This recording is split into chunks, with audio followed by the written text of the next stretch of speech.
चलिए बच्चों, आप सभी का स्वागत है गुरु कृपा क्लासेस में। और आज हम करने वाले हैं एक्सरसाइज 5.2 का क्वेश्चन नंबर 7, जो सबसे इंपॉर्टेंट है। ठीक है, तो सब में ध्यान देना है। Question number 7 is find the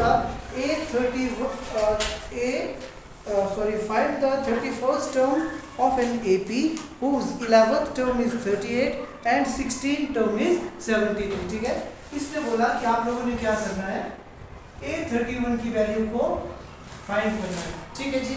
और इसने कहा कि इसने हमें क्या दिया है आप लोगों का, A11 की वैल्यू, 11 तो मींस A11 की वैल्यू दी है, कितनी दी है हम लोगों को, 38। ठीक है जी। और उसके बाद इसने हमें दिया है A16 कितना हमारे पास, 73। ठीक है जी। अब आप लोगों ने क्या करना है, ध्यान से देखना सबने। मैंने निकालना क्या है, A13। अगर मैंने A13 निकालना है तो मुझे इसके लिए किस किस चीज की जरूरत पड़ेगी, ध्यान से देखना आपने। रफ में हम देखें जरा, तो an किसके बराबर था हमारे पास, a plus n minus 1 b के बराबर, यही था ना। इट मींस a की वैल्यू चाहिए और b की वैल्यू चाहिए। n का मतलब n की वैल्यू कितनी है हमारे पास, 31। तो मैं लिख दूंगा a प्लस n की जगह 31 माइनस 1d। तो a plus 31 minus 1d। So we will get a plus 31 में 1 माइनस कर कितना आ गया आपका, 30d। इतना समझ में आया सबको कि नहीं आया? आई होप यहाँ तक आप सभी को समझ में आ गया होगा। अब इसको हम लिखेंगे इक्वेशन नंबर 1। समझ में आ गया ना। अब मुझे पता है कि मुझे किसी भी तरीके से a और d की वैल्यू को फाइंड करना है। ठीक है, अगर a और d की वैल्यू आएगी, A31 की वैल्यू हमारे पास आ जाएगी। ठीक है, ध्यान से सोच देखना इस, और मैं पेज में कर लेता हूँ। तो क्या निकालना था हम लोगों ने, A11 की वैल्यू कितनी थी, 38। ठीक है जी। और a दूसरा क्या था, A16 कितना था, 73। यही था ना दिया हुआ सर। अब ध्यान से देखना, अब मैंने देखना है कि किसी तरीके से a और b की वैल्यू को फाइंड करना है। तो कैसे करूं? अब देखो A11 को क्या मैं ऐसे लिख सकता हूं, A11 is equals to a plus 11 minus 1d। लिख सकता हूं क्या, लिख सकता हूं ना। a का फॉर्मूला लगाया मैंने, तो A11 किसके बराबर है हमारे पास, 38। तो भी हमारे पास आ गया a plus 11 minus 1 is 10d। समझ में आया? तो इस इक्वेशन को मैं लिख लेता हूँ a plus 10d equals to 38। तो ये आ गई हमारे पास इक्वेशन नंबर 2। समझ में आया आप लोगों को कि नहीं आया? अब इस a को बड़ा ध्यान से लिखना है, a और 9। समझ में आ गया इतना सबको, क्लियर है ना? अब देखो, अब इसके बाद मैं क्या करूंगा, अब देखो A11 के बाद मुझे क्या दिया इसने, A16। हर क्वेश्चन में यही प्रोसीजर चलेगा आपका। ठीक है, A16 can be written as a plus 16 minus 1d। A16 की वैल्यू कितनी है हमारे पास, 73 is equal to a plus 15d। Again मैंने इसको भी क्या कर दिया, घुमा के लिख दिया, तो a plus 15d equals to 73। आ गई क्वेश्चन नंबर 7। समझ में आया सबको? यहाँ तक कि नहीं आया, पता लगा ना। मैंने कुछ नहीं किया, जो इसने A11 दिया था उसको वही फॉर्मूला लगाया, an is equals to a plus n minus 1d। n की जगह हमारे पास क्या था, 11 था, a और d हमने चेंज नहीं किया, एज इट इज लिखा। समझ में आया? और A11 की वैल्यू बोला था इसने 38, तो मैंने 38 लिख दिया। समझ में आया सबको, क्लियर है ना यहाँ तक?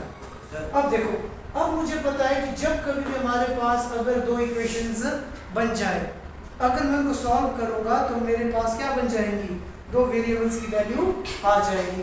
तो वेरिएबल क्या है हमारे पास अब की बार, a और d। ठीक है, a और d की वैल्यू को हम फाइंड करेंगे।